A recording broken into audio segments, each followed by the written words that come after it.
नमस्कार, आप देख रहे हैं लोकायुक्त न्यूज और मैं हूं आपके साथ ज्योतिका। आइए रुक करते हैं खबर की ओर। 1991 के पार्लियामेंट एक्ट के तहत मंदिर की जगह मंदिर और मस्जिद की जगह मस्जिद रहेगी, रामजी लाल सुमन ने कहा। राजस्थान स्थित अजमेर शरीफ दरगाह में मंदिर होने के दावे पर समाजवादी पार्टी के राष्ट्रीय महासचिव रामजी लाल सुमन ने कहा है कि अजमेर की दरगाह 11वीं शताब्दी की है और इतिहास में अजमेर दरगाह की सारी सच्चाई दर्ज है। 1991 के पार्लियामेंट के एक्ट में भी यही कहा गया है कि मंदिर की जगह मंदिर और मस्जिद की जगह मस्जिद रहेगी। उन्होंने इस बात पर एक बार फिर भाजपा को घेरते हुए कहा है कि कुछ लोगों को रात के सपने में बाबर और तमाम मुगल शासक दिखाई देते हैं। दरगाह और मस्जिदों को लेकर लगातार किए जा रहे दबाव के बाद अब समाजवादी पार्टी के राष्ट्रीय महासचिव और राज्यसभा सांसद रामजी लाल सुमन ने कहा कि अजमेर शरीफ दरगाह और मस्जिदों को लेकर लगातार किए जा रहे दावे के बाद अब समाजवादी पार्टी के राष्ट्रीय महासचिव और राज्यसभा सांसद रामजी लाल सुमन ने कहा है कि अजमेर शरीफ दरगाह को लेकर किया जा रहा दावा पूरी तरह से बेबुनियाद है। अजमेर की दरगाह 11वीं शताब्दी की है। इतिहास में अजमेर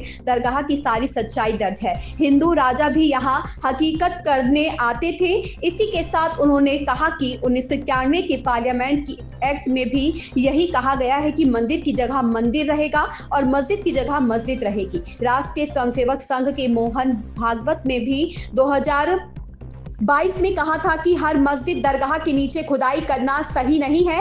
इसके बावजूद लगातार इस तरीके के कृत्य से लोगों को बांटने का काम हो रहा है। उन्होंने कहा कि मुसलमान अपने आप को मुगलों का नहीं है, पैगंबर मोहम्मद का वंशज मानते हैं। वहीं उन्होंने तहलका टिप्पणी करते हुए कहा कि कुछ लोगों को रात के सपने में भी बाबर और तमाम मुगल शासक दिखाई देते हैं।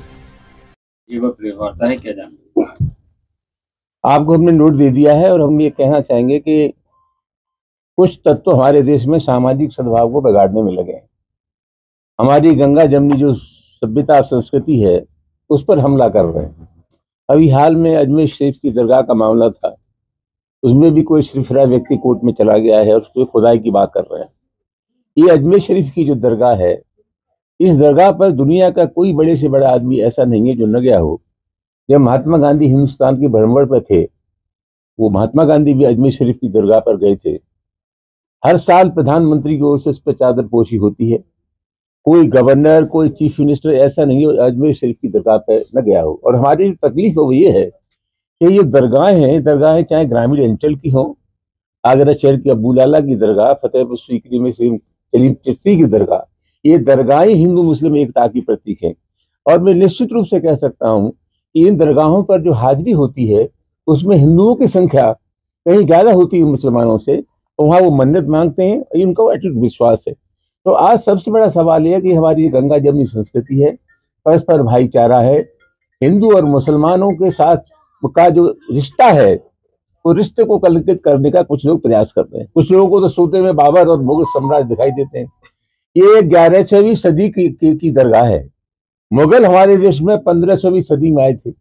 और सबसे बड़ी बात यह है कि जहां तक इस दरगाह का सवाल है, दरगाह के सवाल में 1950 में उसकी पूरी जांच पड़ताल हो गई है एक सेवानिवृत्त जज से, और सब हो गया है कि ये दरगाह ही है। तो इस प्रकार की जो बातें हो रही हैं, एक ही बात मैं कहना चाहूंगा कि हिंदुस्तान का जो मुसलमान है, हिंदुस्तान के मुसलमान का आदर्श बाबर नहीं है। हिंदुस्तान के जो मुसलमान है वो तो मोहम्मद साहब को मानते हैं, सूफी संतों को मानते हैं और हमारे देश की जो विरासत और परंपरा है उसको मानते हैं। लिहाजा कुल मिलाकर के जो लोग हैं उनको देश की स्थिति को समझना चाहिए, परस्पर भाईचारे से हमें रहना चाहिए। और सबसे बड़ा सवाल ये है कि हमारी न माने, जिनकी वजह से बीजेपी के लोग रोटी खा रहे हैं। मोहन भागवत ने जून 2022 में ये कहा कि भाई ये सिलसिला बंद होना चाहिए कि हर मस्जिद के नीचे एक मंदिर है, इससे सौहार्द बिगड़ता है। तो जो सौहार्द खराब करने वाले लोग हैं, हम चाहते हैं कि वो अपनी हरकत से बाज आए और कोई ऐसा काम न करे जिससे हमारी गंगा जमनी संस्कृति पर हमला हो। इस खबर में बस इतना ही। बने रहिए लोकायुक्त न्यूज के साथ।